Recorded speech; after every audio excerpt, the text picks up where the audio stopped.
First of all ये guide है किसके लिए? This is only for those जिनकी जिम घर के पास नहीं है, या अगर है भी तो वो डेली वहाँ पे आके नहीं जा सकते। मतलब लगा लो ऑफिस से घर आ रहे हैं, कॉलेज से क्लासेस लगा के घर आ रहे हैं, स्कूल से घर आ रहे हैं, तो थक जाते हैं एक तरीके से, एंड वो मेंटली एग्जॉस्ट हो जाते हैं टू डू एनीथिंग प्रोडक्टिव। मेरा ये रहता था जैसे मैं घर पहुंचा तो मैं बहुत ज़्यादा थक गया हूँ, अब मुझे चाहिए कि मैं हल्के से एफर्ट में जितना हो सके इतना मैक्सिमम रिजल्ट निकालूँ, और साथ में मैं इस चीज़ में ज़्यादा कंसिस्टेंट रह सकता हूँ, ऐसा मुझे लगता है, rather than daily going to gym. और उसमें मेरा टाइम भी वेस्ट हो जाता है बहुत सारा, क्योंकि मुझे और भी काम करने होते हैं। Okay, so this is exactly what I want. सबसे पहले शुरू करते हैं हम अपनी होम जिम का ब्लूप्रिंट, जैसे कि आपने पूछा था। आज हम बात करेंगे how to build your own home gym with only 5,000 the budget.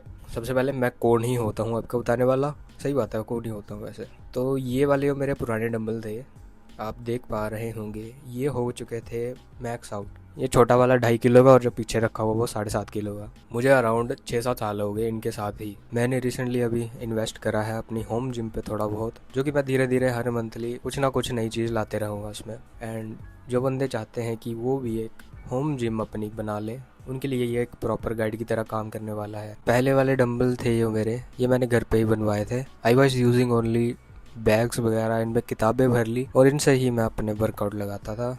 बात ये नहीं है कि मैं जिम नहीं जाता, बात ये है कि उसके लिए टाइम चाहिए होता है बहुत। और मेरा टोटल जो मैंने सामान मंगवाया था ये आया अराउंड 60 किलो।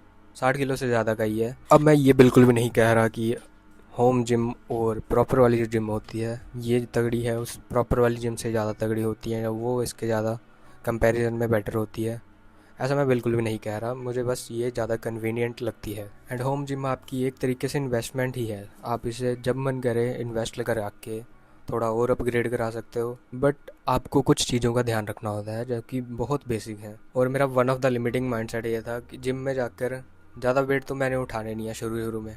या कोई भी बिगिनर होगा वो ज़्यादा वेट तो उठाएगा ही नहीं। तो सबसे पहले बेस बनाने के लिए घर से ही स्टार्ट कर सकते हो। जब तक आपके 50 किलो तक का वेट आप अच्छा खासा नहीं कंट्रोल कर पाओ, या 40 किलो का तक का लगा लो, तब तक जिम जाने का कोई ऐसा यूज़फुल नहीं लगता मुझे। अपने ओपिनियन की बात कर रहा हूँ। सो या basically this is my setup. And पहले तो मैं इस चीज़ से लगाता था वर्कआउट सेशंस, बट अब मैंने धीरे धीरे अपग्रेड करा है एंड मेरे पास आ चुकी हैं ये चीज़ें। एंड इसका टोटल कॉस्ट मुझे पड़ गई अराउंड 6,000 कुछ की थी। ऑनलाइन लेने आता तो थोड़ी ज़्यादा महंगी पड़ती है, क्योंकि ऑनलाइन वाले रेट में थोड़े ऐसे लगाते हैं। मैं संडे को निकला था अराउंड 9 बजे।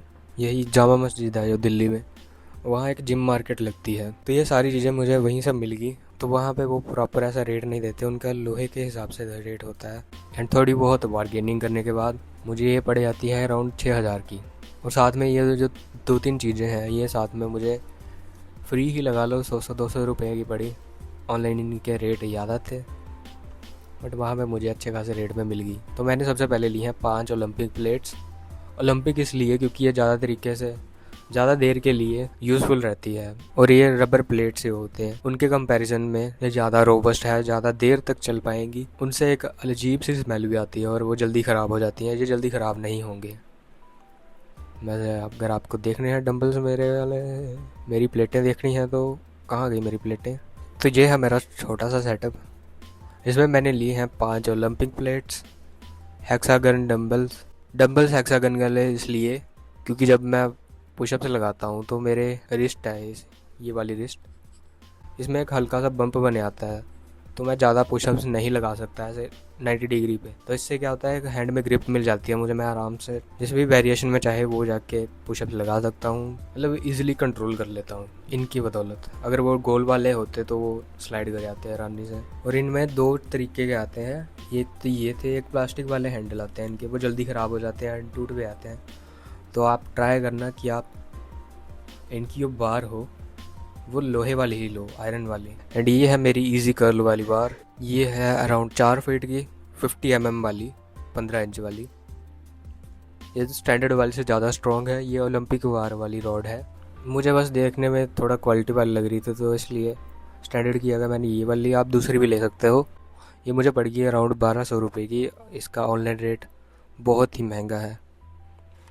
एंड ट्राई करना, अगर आप ऐसा सामान कोई ख़रीद रहे हो तो ऑफलाइन जाके एक बार पूछ लेना, अनटिल एंड अनलेस आपके पास बहुत ज़्यादा पैसे हैं। ये लॉक है, ये ऑफलाइन तो मुझे कहीं नहीं मिले, तो मुझे एंड में आके ऑनलाइन ही मंगवाने पड़े। These are the Olympic plates. Olympic plates, या फिर आप अपने कास्ट आयरन की होती है एक, वो वाली भी ले सकते हो। मुझे वहाँ पे मिली नहीं, वरना मैं वही लेता पहले। ये भी उनके मुकाबले सही है, but try to avoid steel वाली और रबर वाली। पीवीसी वाली होती है, पीवीसी वाली तो एकदम थर्ड क्वालिटी, उसमें रेत भर रखी होती है। वो थोड़े आप 2-3 हफ्ते चलाओगे, उसके बाद उसके रेत भी बाहर आ जाएगी और वो अपने आप टूटने लग जाएंगे। लास्टली दीज आर 10 किलो वाले ओलंपिक प्लेट्स। ये अराउंड 2000 के दो पड़ के मुझे, 2200 के दो। वेट इनका भी अच्छा खासा है, मतलब सही है मेरे लिए। मैंने शोल्डर प्रेस लगाने होते हैं ज़्यादा, मेरा मेन फोकस ये था शोल्डर स्पैम कर पाऊँ जितना हो सके। मुझे मेन फोकस करना था अपने शोल्डर्स पे और आर्म्स पे। आर्म्स मेरे बहुत छोटे हो चुके थे, डोलेस एज यू कैन सी। मुझे मेरा मेन फोकस था मैं जितना हो सके इतना शोल्डर स्पैम करूँ, और एब्स के लिए मैं बताऊँगा वो भी ले रखा सामान, एंड डोले डाले बना के रखूँ फोर आर्म्स अपने, ठीक है। और बस एब्स के लिए ये थे, स्ट्रेचिंग के लिए एब्स रोलर, ये टमी कंट्रोलर जो भी होता है, टमी ट्रिमर। कोर के लिए मैंने ये 2-3 चीज़ें ले ली। रेजिस्टेंस बैंड मैं यूज़ ज़्यादा करता नहीं हूँ, और ना ही मुझे करना आता है इतना ज़्यादा ऐसे वाला।